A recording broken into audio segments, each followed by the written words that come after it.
put install it DStv DStv installation on should I add the oil then on yard the baby bishop team do oil then oil the woman there oil then you new you begin now let's start oil then but on should I add them mo hand the boot my shedation at abu home ne hu code another code no different frequency abu hu at the better nti mo hand the boot my shedation sedation so I share we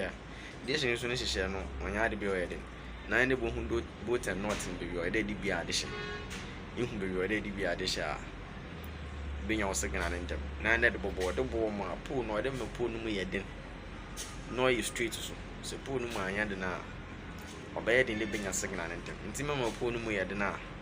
wa kan the addition this your harmony be chinchim ni ye na nya wo second na DStv no northeast oko northeast northeast ni bi area no free ban nti se we install DStv bia or there the chere northeast we do DStv multi TV most stations are in Africa ni nyina ne kese na wo northeast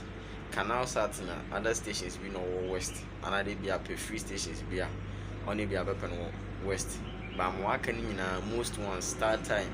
DStv my TV Africa Nicom sat CBC sports chere stations ni nyina mostly in east but DStv multi TV no northeast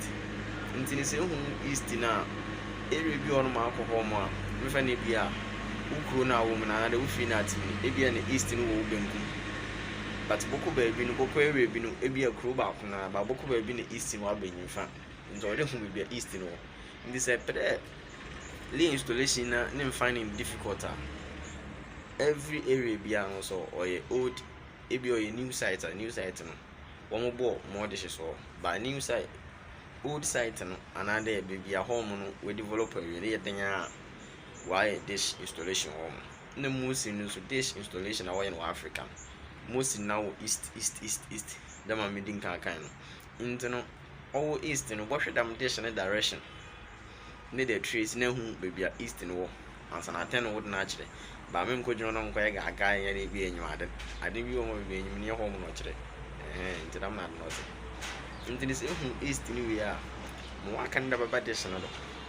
na start about 10 dish na e dey nya wo so gra ta re gra